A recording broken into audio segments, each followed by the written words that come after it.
Hello everyone, welcome to another Roblox tutorial. Today, I'm going to be showing you how you can disable a player's controls in Roblox. This is actually really simple and it only takes 2 lines of code to use. Actually 3 technically. I use this method in my Roblox game that I'm working on right now that you could check out with the link in the description.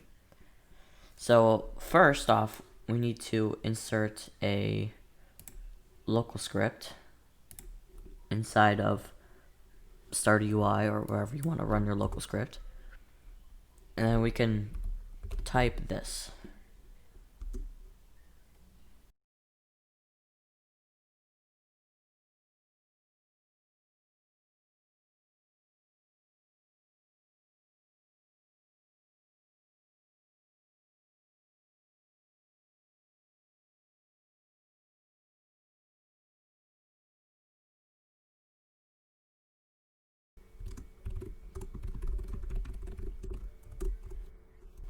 Okay, so this is all you need.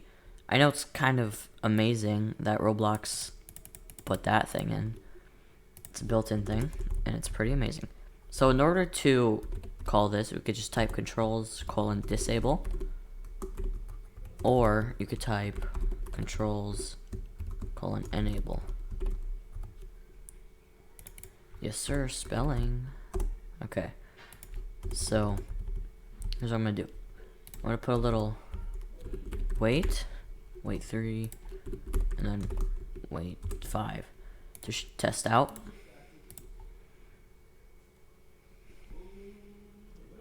Okay, so after a couple seconds, my controls are disabled. I'm spamming the spacebar right now, clicking on the keys. Okay, now they're re-enabled again.